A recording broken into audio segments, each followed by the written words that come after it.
बिहार को शर्मसार करने वाली एक खबर बिहार के मुजफ्फरपुर से सामने आ रही है, जहां मुजफ्फरपुर जिले के एक छोटे से गांव से आने वाली एक लड़की ने बिहार के पूर्व मंत्री के खिलाफ पुलिस में रिपोर्ट दर्ज करवाया है, जिसमें उसने बताया है कि कैसे उसे नौकरी के नाम पर उसकी इज्जत लूटी गई। उसका अश्लील वीडियो बनाकर उसे ब्लैकमेल भी किया गया और उसका यौन शोषण किया गया। नमस्कार, आप देख रहे हैं BMW न्यूज़ और मैं हूं आपकी होस्ट अंजलि। 2021 में वृषण पटेल जनसभा करने के लिए मुजफ्फरपुर के गांव पहुंचे थे, जहां मैं और मेरी सहेली नौकरी के बातचीत के लिए उनके पास पहुंचे। उन्होंने एक कागज में मेरा नाम और मेरा मोबाइल नंबर पता लिखकर देने को कहा।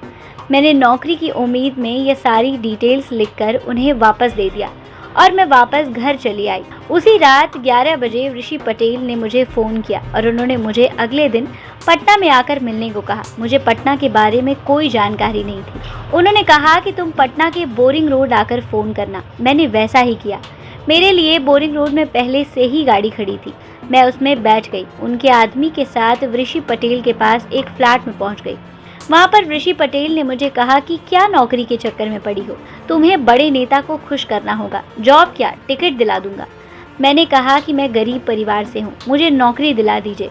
फिर वह मेरे साथ अश्लील हरकतें करने लगे और कहा कि नौकरी के लिए यह कीमत चुकानी पड़ेगी। मैं रोई और चिल्लाई, लेकिन उन पर इन सब बातों का कोई असर नहीं पड़ा। ये दर्द है उस नाबालिग पीड़ित लड़की का, जिसके साथ बिहार सरकार के पूर्व मंत्री ऋषि पटेल ने लगातार 2 साल तक दुष्कर्म किया। पीड़िता ने कोर्ट में बयान दे दिया है। एक छोटे से गांव से आंख में नौकरी का सपना लेकर घर से निकली पीड़िता को यह पता ही नहीं था कि वो किस दलदल में फंसने जा रही है।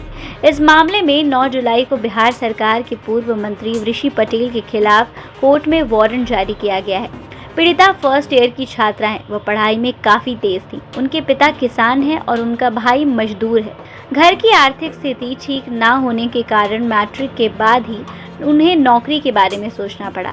इसी बीच उनकी मुलाकात ऋषि पटेल से हुई। जनसभा में ऋषि पटेल अपने लोगों को संबोधित करते हुए कह रहे थे कि वह नौकरी दिलाएंगे और उनकी भलाई के लिए काम भी करेंगे।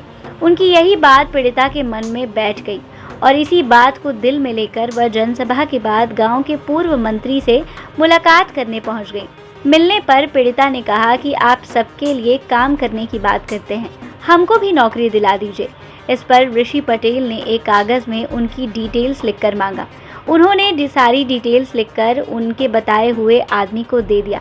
3 दिन बाद जब पीड़ित अपने घर लौटी तो उन्होंने अपना सिम तोड़कर फेंक दिया, जिसके बाद ऋषि पटेल ने लोगों को भेजकर उनका वीडियो दिखाकर उन्हें ब्लैकमेल किया। पीड़िता ने कहा कि मैं मजबूर थी, मैंने डर में आकर ये सारी बातें मान ली, जहां लगातार मेरा शारीरिक शोषण किया गया। मैंने उनसे कहा कि मेरी इज्जत लूट ली गई, कम से कम अब तो मुझे नौकरी दिला दीजिए। इस पर उन्होंने कहा कि तुम्हें एक बड़े नेता को खुश करना होगा, तब तुम्हारी नौकरी पक्की हो जाएगी। पीड़िता के साथ यह दुष्कर्म का सिलसिला लगातार चलता रहा। उसने बताया है कि एक दिन ऋषि पटेल के पास वह पहुंची।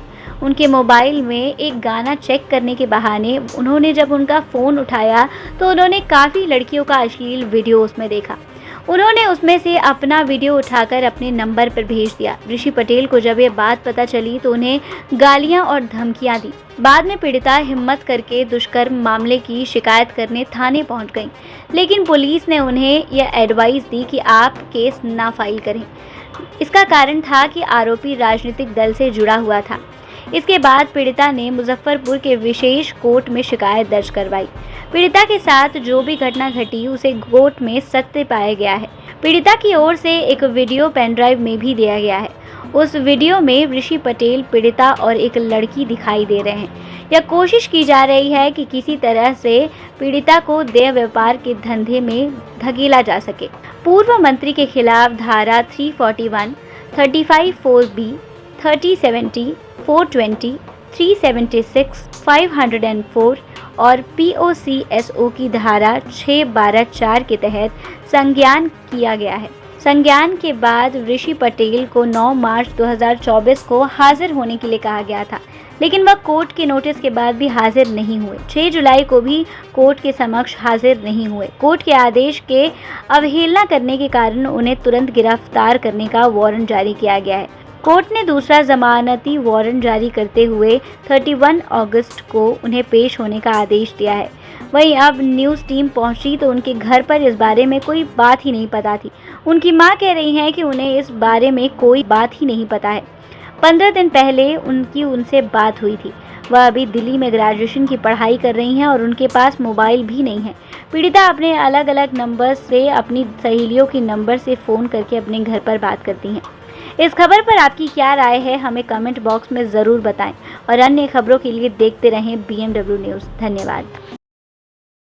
तमसोमा ज्योतिर्गमय गुरुकुल शिक्षा मंदिर संस्थान के साथ बनाए अपना भविष्य। रेगुलर और प्रोफेशनल कोर्सेज, सेकेंडरी और senior secondary courses, law, teachers training courses, pharmacy and nursing के साथ पैरामेडिकल में डायरेक्ट एडमिशन पाए। वेबसाइट विजिट करें या दिए गए नंबर पर कॉल करें। हमारा पता है गुरुकुल शिक्षा मंदिर संस्थान, कल्याण चौक, DS कॉलेज रोड, कटिहार।